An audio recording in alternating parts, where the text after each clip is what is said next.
వీక్షకులందరికీ నమస్కారం. 2026వ సంవత్సరం వృషభ రాశి వారికి ఏ విధమైనటువంటి ఫలితాలను ఇవ్వబోతూ ఉన్నది అనేటువంటి విషయాన్ని ఈ వీడియో ద్వారా క్లుప్తంగా తెలుసుకునే ప్రయత్నం చేద్దాం. ఇక్కడ ప్రేక్షకులు ఒకటి గమనించాలి. రాజ్యపూజ్య అవమానాలు, ఆదాయ వ్యయాలు ఇటువంటివి ఆంగ్ల సంవత్సరానికి ఉండవు. అతిశయోక్తిగా కొంతమంది ఈ విషయాలను చెప్పినా మీరు ఖండించేటువంటి ప్రయత్నం చేయాలి. ఎందుకంటే ఇది ఇంగ్లీషు సంవత్సరం, దీనికి రాజపూజ్య అవమానాల లెక్క ఉండదు. అలా చెప్పుకోదలు చూస్తే గత సంవత్సరం ఉగాది, విశ్వావసునామ సంవత్సరానికి సంబంధించిన ఉగాదే మనకి ప్రామాణికం. కాబట్టి ఇప్పుడు మనం చెప్పుకోబోయే ఫలితం జనవరి టు డిసెంబర్ 31 మాత్రమే ఇంగ్లీషు ప్రకారంగా. ఇక ఫలితాల్లోకి గనక మనం ముందుకు వెళితే వృషభ రాశి వారికి ఈ సంవత్సరంలో రాహు 10వ స్థానంలో ఉంటారు ఆల్మోస్ట్ ఈ సంవత్సరం మొత్తము.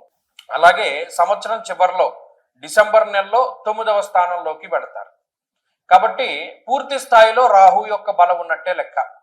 దశమంలో రాహు, చాలా మంది పొరబడేటువంటి అంశం ఏంటి అంటే గోచారంలో త్రిషష్ట లాభ స్థానాల్లోనే పాపగ్రహాలు యోగిస్తాయి అని అనుకుంటారు. అంటే 3, 6, 11లోనే పాపగ్రహాలు యోగిస్తాయి అని అనుకుంటారు. కానీ తప్పు. గోచార భాగంలో చాలా డీప్ గా మనం వెళ్ళగలిగితే రవి దశమంలో యోగిస్తారు, రాహు దశమంలో కూడా యోగిస్తారు, చంద్రుడు దశమంలో యోగిస్తారు. కాబట్టి ఆ నాలెడ్జ్ కూడా మనకి చాలా ముఖ్యము. ఎందుకంటే ఈ మధ్యన సగం జ్ఞానం ఉన్నటువంటి వారు ఎక్కువ మంది తయారవుతున్నారు, హాఫ్ నాలెడ్జ్. కాబట్టి ఇది గుర్తుపెట్టుకోండి. రాహు దశమంలో వృషభ రాశికి యోగించే గ్రహం. ఇక శనేశ్వరుడు సంవత్సరం మొత్తం లాభస్థానంలో పూర్తిగా అనుకూలించేటువంటి గ్రహం. ఆయన మధ్యలో వక్రించినా రాశి మారట్లేదు. కొంతమంది అతిశయోక్తితోటి శని వక్రగతి ఫలితాలు, మళ్ళీ ఆయన రుజుమార్గంలోకి వెళ్ళిన ఫలితాలు, మళ్ళీ వక్రించిన ఫలితాలు అంటూ వీడియోలు పెడతారు.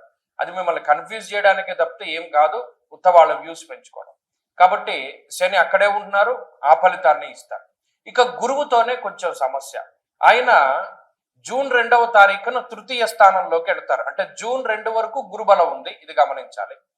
ఆ తర్వాత అక్టోబర్ 31 నుండి చతుర్థ స్థానానికి వెళ్తారు. ఈ సంవత్సరంలో 2 సార్లు 2 రాశులు మారుతున్నారు. ఇక్కడ జూన్ 2వ తారీఖు దాటిపోతే గురుడు అటు కర్కాటకంలోకి వెళ్ళినా సింహంలోకి వెళ్ళినా వృషభ రాశి వారికి ఒరిగేదేమి లేదు, గురుబలం లేనట్టు లెక్క. కాబట్టి జూన్ 2 లోపు గురుబలం ఉన్నది. అంటే దాదాపుగా పూర్ణంగా అన్ని దీర్ఘ సంచార గ్రహాలు యోగిస్తున్నాయి.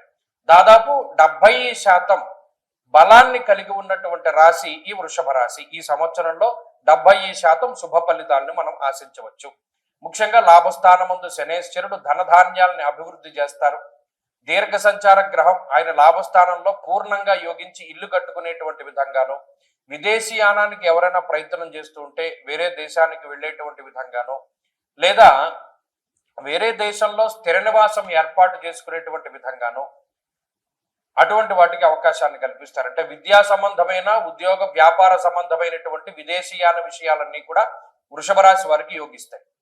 రెండో విషయం ఏంటి అంటే ఉద్యోగ సంబంధమైనటువంటి విషయాలు. గత సంవత్సరంలో 2025వ సంవత్సరంలో ఉద్యోగ పరంగా ఏవైతే అనేక రకాల సమస్యలు ఉన్నాయి, ఒడిదుడుకులుండి, ఉద్యోగం లేక కొంతకాలం ఉండి కొంతకాలం లేనటువంటి పరిస్థితులు ఉన్నాయో అటువంటి పరిస్థితుల నుండి బయటపడగలుగుతారు. కొంత ఉద్యోగ స్థిరత్వం ఉంటుంది, ఉద్యోగ పరంగా మంచి ఎదుగుదల ఉంటుంది, ఒక గుర్తింపు సంబంధమైనటువంటి అంటే ఏదైనా ఒక నామినేటెడ్ పదవుల్లో కానీ నామినేటెడ్ ఉద్యోగ స్థానాల్లో కానీ వారు ఉండడానికి అవకాశం ఉంటుంది. అలాగే సమాజానికి సేవ చేయగలుగుతారు, 10 మంది యొక్క మన్ననల్ని పొందగలుగుతారు, మీలో ఉన్నటువంటి ప్రజ్ఞాపాఠవాలను బయటికి తీసుకురాగలుగుతారు.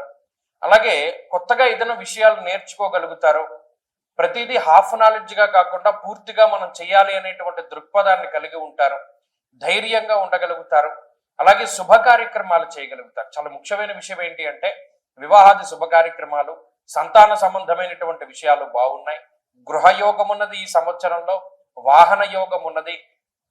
అసలు బంగారం ధరతో సంబంధం లేకుండా అకేషన్ కి సంబంధించి ఏదైనా ఒక పర్వమో లేకపోతే ఒక ఫంక్షనో వస్తే చక్కగా వెళ్ళి బంగారం కొనుక్కుంటారు.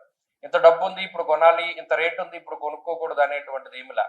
కాబట్టి ఆర్థిక స్వేచ్ఛ ఉన్నది, ఆరోగ్యపరమైనటువంటి స్వేచ్ఛ ఉన్నది. ఆరోగ్యపరమైనటువంటి సమస్యలు కూడా ఈ రాశి వారికి ఏమి కూడా కనబడటం లేదు. అన్నిటి పరంగా కూడా ఈ గ్రహస్థితి చాలా మెరుగైన ఫలితాలు ఇస్తుంది. ఇంకా చెప్పుకోవాలి అంటే జూన్ నెల 2వ తారీఖు లోపు పూర్తి స్థాయిలో ఈ గ్రహస్థితి మీకు అనుకూలంగా ఉంటుంది. జూన్ నెల 2వ తారీఖు దాటిన తర్వాత గురుబలం తగ్గుతుంది.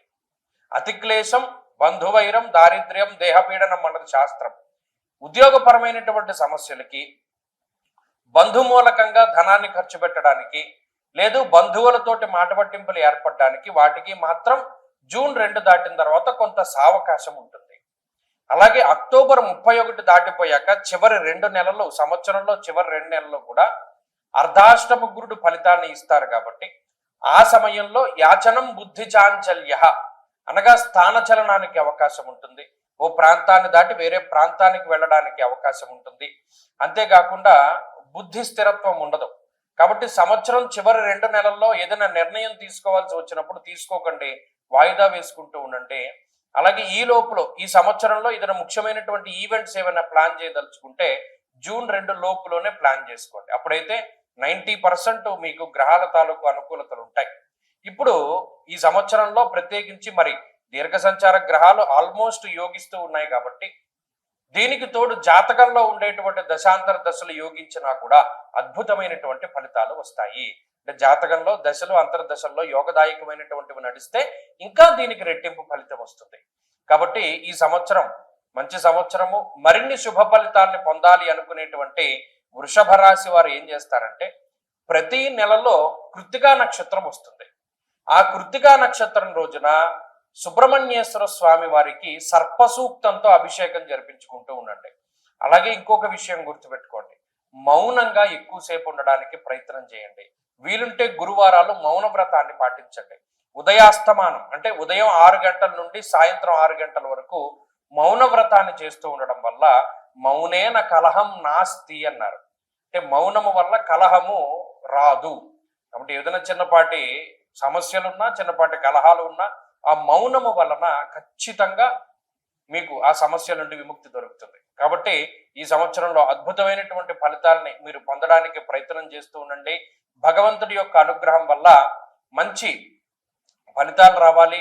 గత సంవత్సరంతో పోల్చుకుంటే ఈ సంవత్సరం చాలా బాగుండాలి, వృద్ధి ఉండాలి, సంతానం కలగాలి, ఐశ్వర్యం కలగాలి, అలాగే వాహన యోగం కలగాలి, భూక్రయ విక్రయాది విషయాల్లో దోషాలు తొలగిపోవాలి. ఎందుకంటే కూటములు కూడా ఏర్పడుతూ ఉన్నాయి. చతుర్గ్రహ కూటమి, పంచగ్రహ కూటమి, ఇలా అనేక రకాలైనటువంటి కూటములు ఏర్పడుతూ ఉన్నప్పుడు కూడా దాని తాలూకు ఫలితాలు కూడా ఈ రాశి వారికి అనుకూలంగా ఉన్నాయి. కాబట్టి ఇంకా మరిన్ని అద్భుతమైనటువంటి ఫలితాలు చూస్తారు ఈ సంవత్సరంలో వృషభ రాశి వారు. కాబట్టి ఈ విషయాలన్నీ కూడా దృష్టిలో పెట్టుకోండి. అలాగే మన ఛానల్ని అందరికీ కూడా తెలియపరచండి. వీలున్నంత వరకు అందరికీ కూడా షేర్ చేస్తూ ఉండండి ఈ ఇన్ఫర్మేషన్ అంతా కూడా. స్వస్తి.